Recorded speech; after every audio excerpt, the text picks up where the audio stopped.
जय हिंद दोस्तों। आज हम भारतीय राज्य व्यवस्था के अंतर्गत चैप्टर 14 देखेंगे, जिसमें केंद्र राज्य संबंध को हम लोग समझेंगे। ठीक है, ये सेंटर स्टेट रिलेशंस। तो चलिए इसको देखते हैं।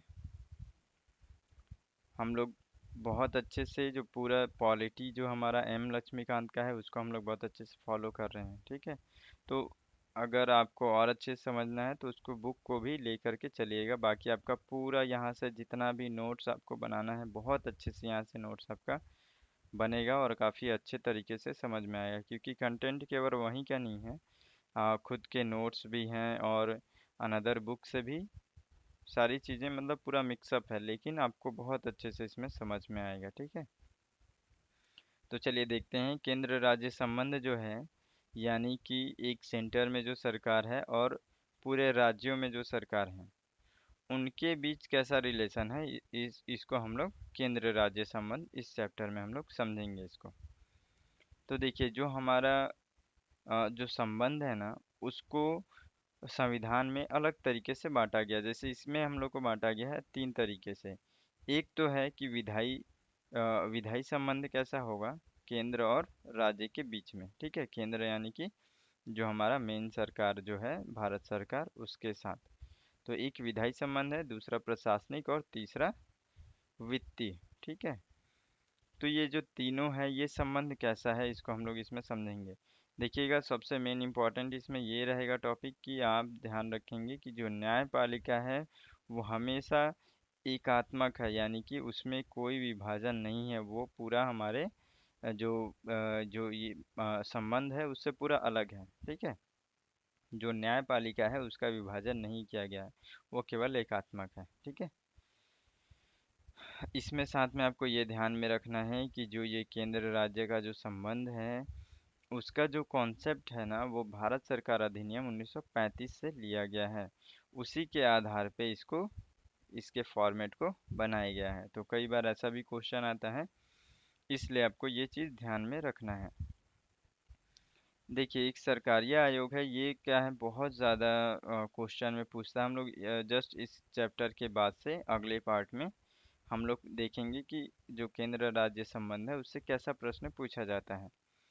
तो अभी हम लोग इसको समझ लेते हैं। आप ध्यान में रखेंगे कि जो सरकारिया आयोग है 1983, जो कि रणजीत सिंह सरकारिया के अध्यक्ष अध्यक्षता में ये बना था।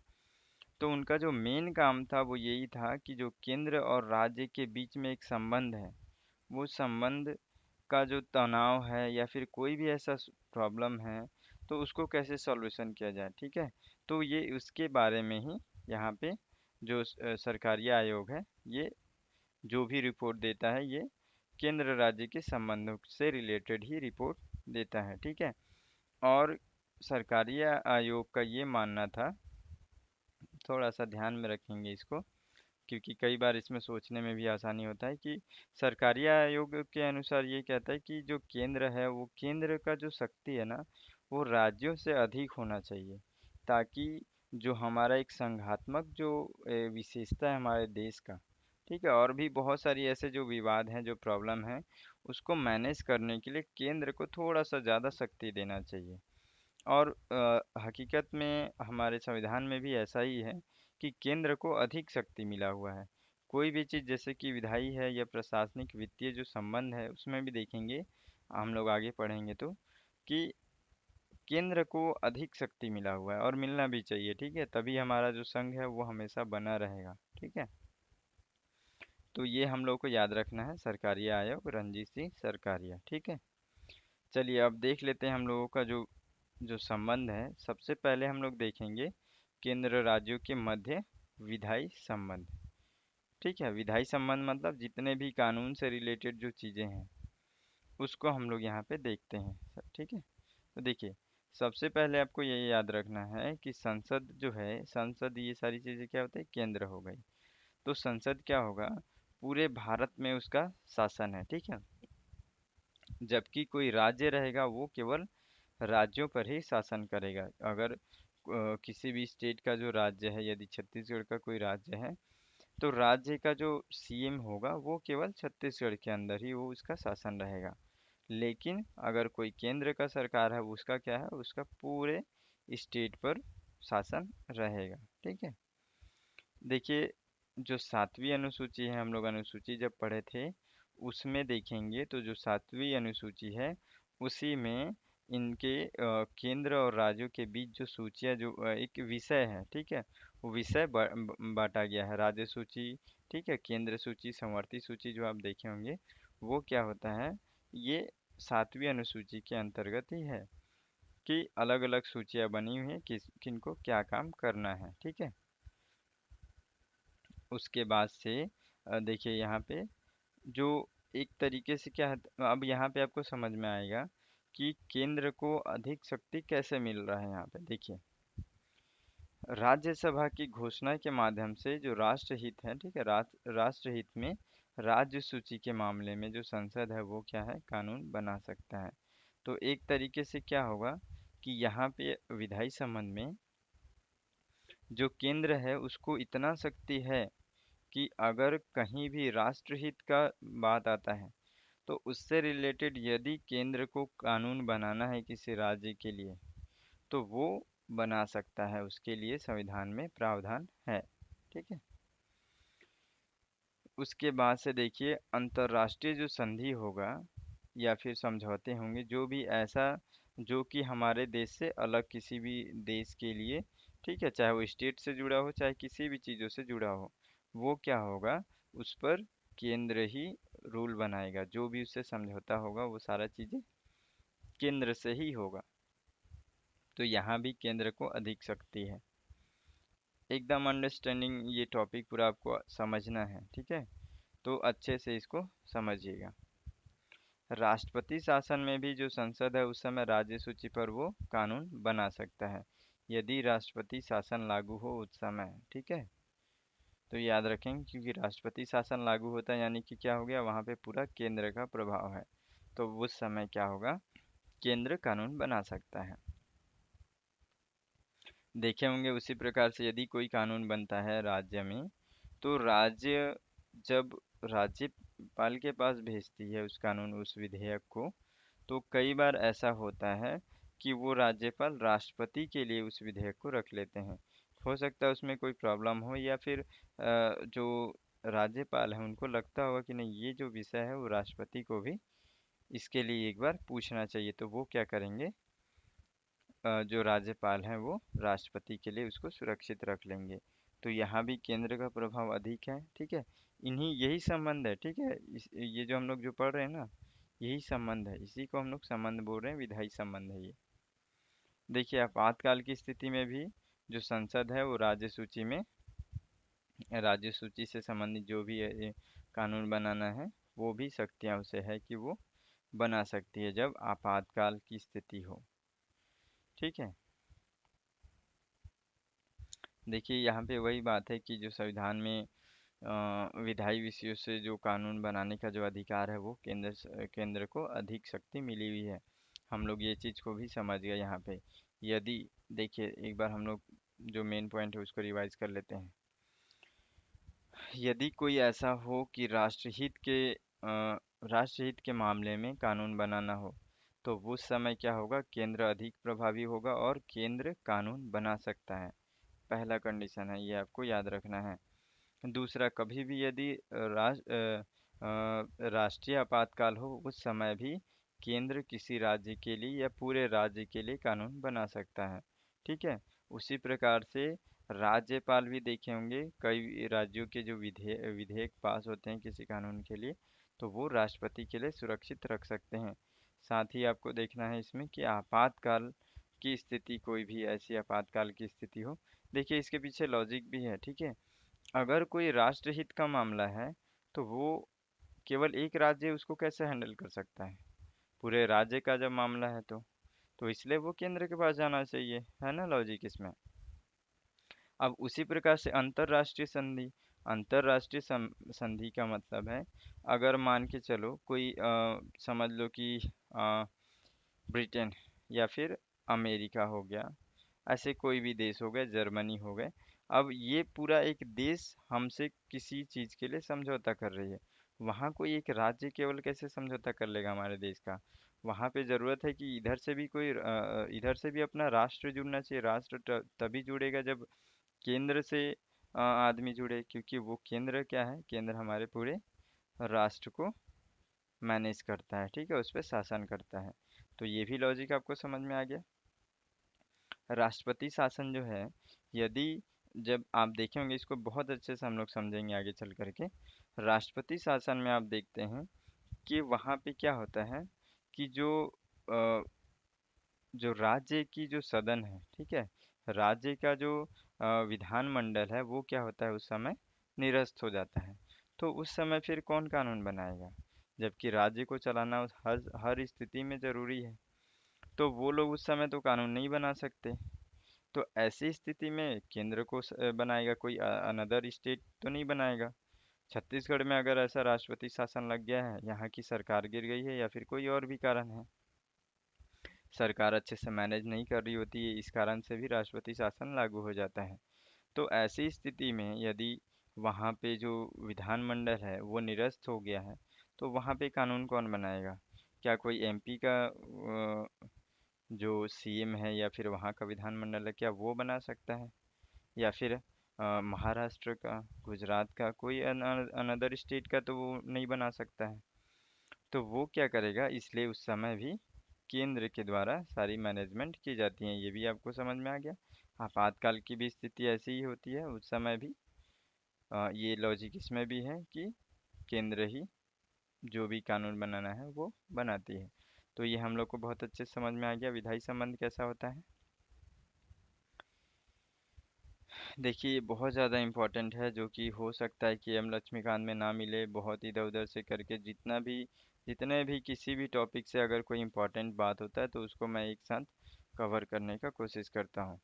देखिए यहाँ पे 5 पॉइंट है जो आपको हमेशा याद रखना है कि जो एक विधायी संबंध के अंतर्गत ही ये भी है, ठीक है, कि अगर राज्य सूची पर कानून बनाना है केंद्र को, तो उसके लिए कौन कौन सी स्थितियां हैं, ठीक है। तो देखिए इसमें 5 स्थिति आपको हमेशा याद रखना है।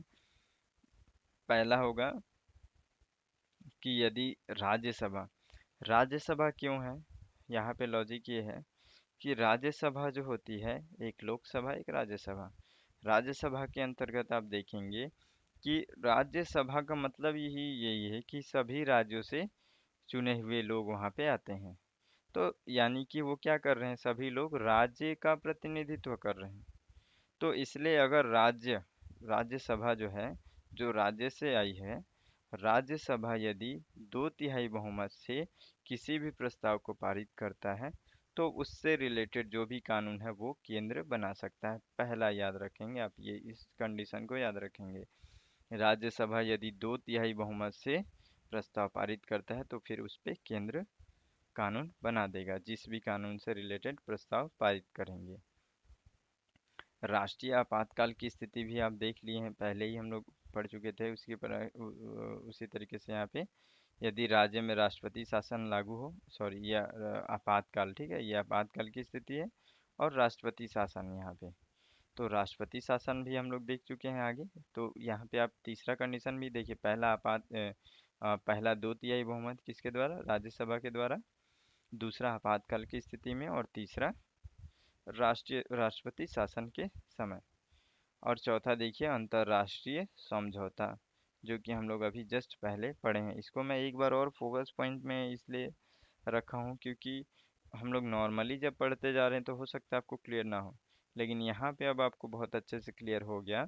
चाहे कहीं से भी कुछ भी पूछे आपको, बस इतना ध्यान रखना है कि केंद्र कब कब राज्यों के लिए भी कानून बना सकती है, या राज्यों से अधिक अधिकार जो विधायी संबंधी अधिकार है वो अधिक कब हो जाती है।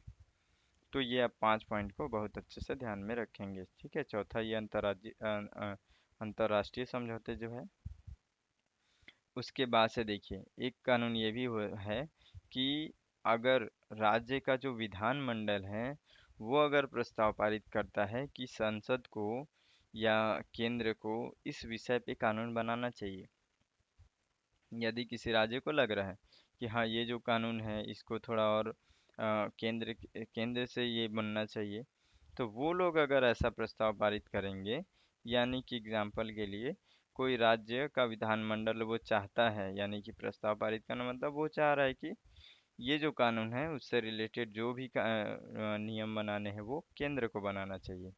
तो ये प्रस्ताव केंद्र के पास जाता है, फिर केंद्र को ये अधिकार हो जाता है कि उससे रिलेटेड जो भी नियम कानून बनाने हैं वो बना सकती है।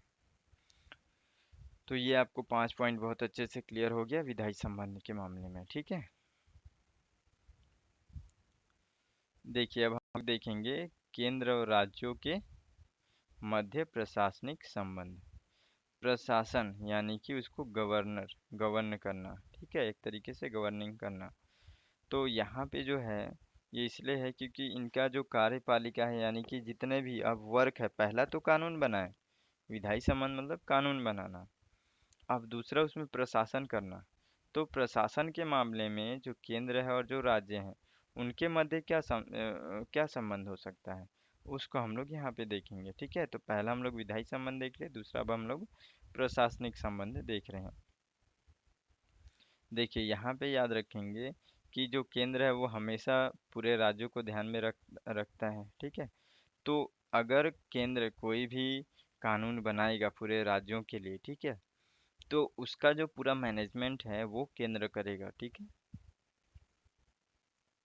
ये आपको क्लियर हो गया।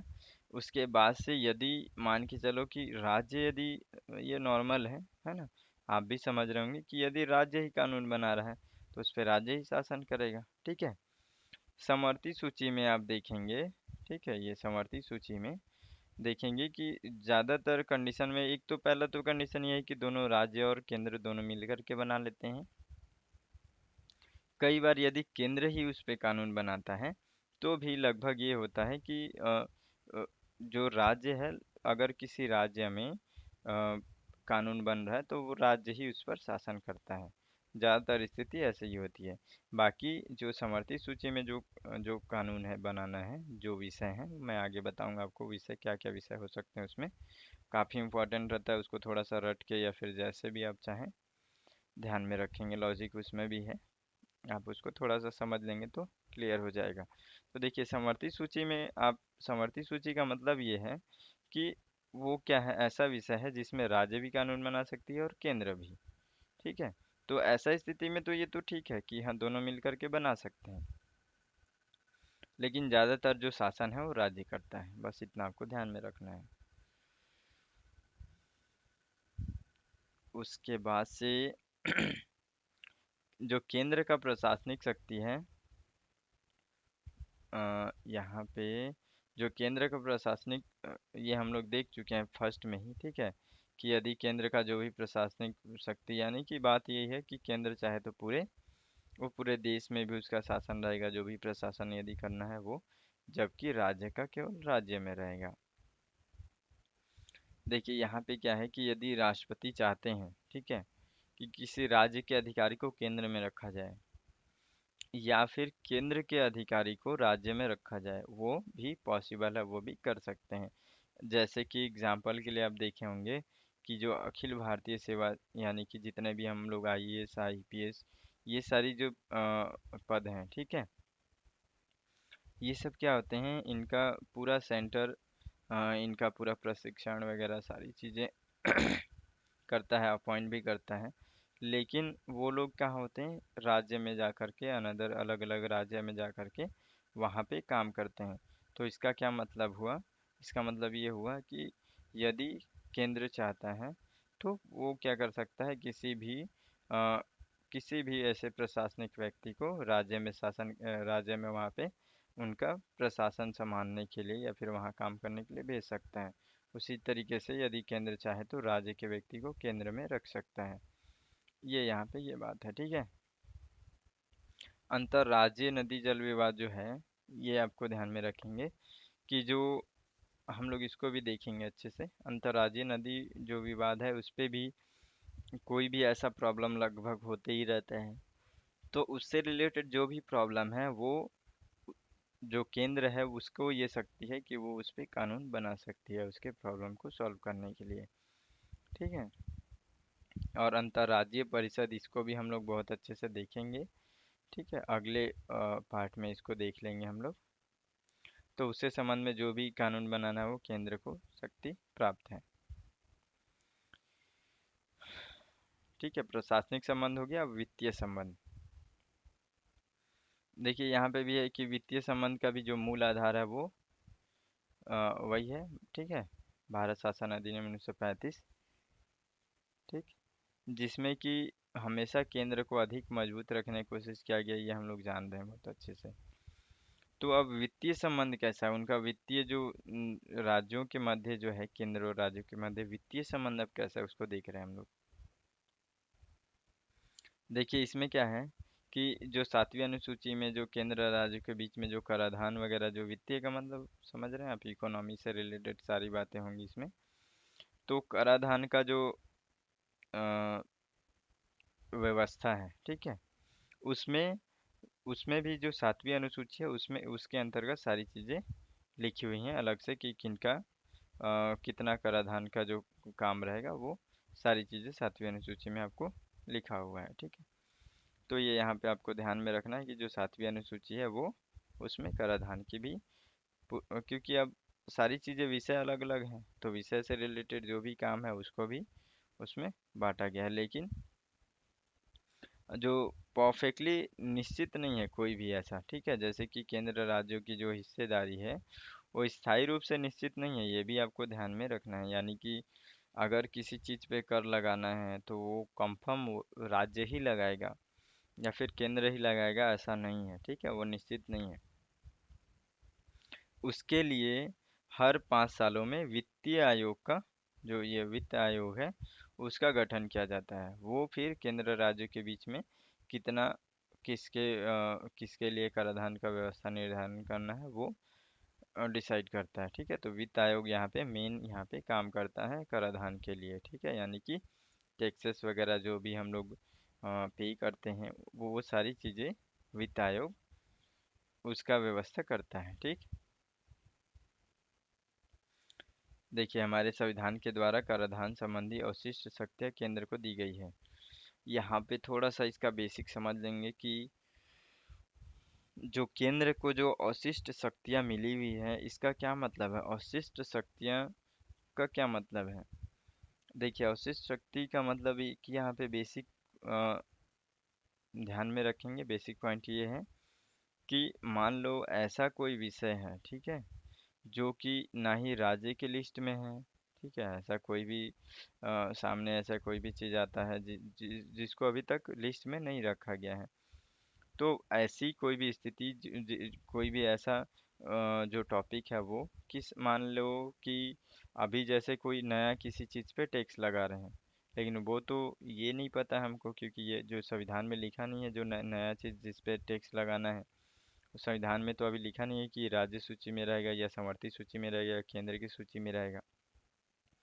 तो ऐसी स्थिति में केंद्र को ही ये अधिकार है कि वो डिसाइड करे कि इसका कराधान कैसे करना है, किस पे करना है।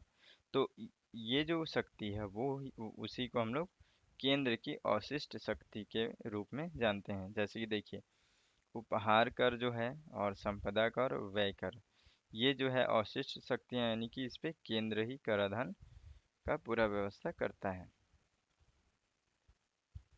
देखिए ये बहुत ज़्यादा इम्पोर्टेंट है। ठीक है, छोटे छोटे जो भी एग्ज़ाम होते हैं वनडे, उसमें बहुत ज़्यादा ये क्वेश्चन यहाँ से बनता है। मैं आगे जो जब क्वेश्चन हम लोग देखेंगे तो आपको बताऊंगा, लेकिन यहाँ पे आप बहुत अच्छे से ध्यान में रखिए कि जो संघ सूची है उसके अंतर्गत क्या क्या विषय आते हैं, जो समवर्ती सूची है उसके अंतर्गत क्या क्या विषय आते हैं, और राज्य सूची के अंतर्गत। सूचियाँ बहुत सारी इसमें लिस्ट हैं, लेकिन जो मेन इंपॉर्टेंट है जिससे बहुत ज़्यादा क्वेश्चन पूछा जाता है उसको हम लोग देखेंगे। तो देखिए संघ सूची के अंतर्गत विदेशी मामले जो भी रहेंगे वो आ जाएंगे। फिर इसमें रेडियो टेलीविज़न ये सारी चीज़ें संघ सूची के अंतर्गत आएगी। डाकघर, बचत बैंक, शेयर बाज़ार आप याद रखेंगे, शेयर बाज़ार से रिलेटेड सारी चीज़ें संघ सूची के अंतर्गत आते हैं। बैंकिंग, बीमा, ये सारी चीज़ें भी संघ सूची। रक्षा, रेलवे, वायु मार्ग, जनगणना और निगम कर, इतना आप हमेशा बार बार इसको अच्छे से ध्यान में रखेंगे। ये सारी चीज़ें आपको बहुत अच्छे से नोट्स आप इसका बना सकते हैं। ठीक है, एकदम क्लियर और स्पष्ट इजी तरीके से आपको मैं सारी चीज़ें यहाँ पे पेश कर रहा हूँ। ठीक है, तो ये हम लोग अच्छे समझ गए संघ सूची के अंतर्गत क्या क्या विषय आते हैं। इससे रिलेटेड सारी जो काम है, इनके से रिलेटेड जो भी विधियां हैं, सारी चीज़ें केंद्र समझेगा। समवर्ती सूची के अंतर्गत देखिए, आर्थिक नियोजन या फिर योजना आयोग, ये सारी चीज़ें समवर्ती सूची के अंतर्गत आएंगी। उसी प्रकार से आपराधिक मामले से रिलेटेड जो भी हो समवर्ती सूची के अंतर्गत आएगा। जनसंख्या नियंत्रण नियंत्रण और उससे रिलेटेड जो भी परिवार नियोजन, ये सारी इससे रिलेटेड जो भी विधियां या फिर उनका मैनेजमेंट समवर्ती सूची के अंतर्गत आएगा। शिक्षा याद रखेंगे समवर्ती सूची के अंतर्गत आएगा। देखे होंगे आप, केंद्र भी इस पे कई सारी ऐसे कानून बनाता है, साथ में राज्यों में भी रहता है। देखिए, वन, विद्युत, दंड की जो प्रक्रिया है और सामाजिक नियोजन, ये सारी चीज़ें समवर्ती सूची के अंतर्गत आता है। अब राज्य सूची में देख लीजिए क्या क्या है। पुलिस व्यवस्था है, ठीक है, लोक व्यवस्था है, शायद यहाँ दो और ये लोक स्वास्थ्य। ठीक है, तो लोक व्यवस्था हो गया, लोक स्वास्थ्य हो गया, स्वच्छता हो गया, भूमि सुधार से संबंधित कोई भी काम, प्रति व्यक्ति कर और कृषि, पंचायती राज, ये सारी चीज़ें बहुत अच्छे से ध्यान रखेंगे। ठीक है, कृषि, पंचायती राज, भूमि सुधार, इनसे ज़्यादातर इस टॉपिक को ज़्यादातर क्वेश्चन में लिया जाता है। ठीक है, उसके बाद से कारागार। अगर कहीं पे भी कुछ नहीं समझ में आ रहा हुआ तो हम लोग जब टेस्ट देंगे तब समझ में आएगा कि हाँ, हम लोग जो पढ़े हैं उससे कैसे क्वेश्चन फॉर्म हो रहा है। तो ये आपको बहुत अच्छे से समझना है। तो ये हमारा जो चैप्टर है, इसमें हम लोग बहुत अच्छे से इसको समझ लिए। ठीक है, एक और पार्ट आएगा जिसमें हम लोग क्वेश्चन को अच्छे से समझेंगे। ठीक है, तो मिलते हैं फिर अगले वीडियो में, तब तक के लिए जय हिंद।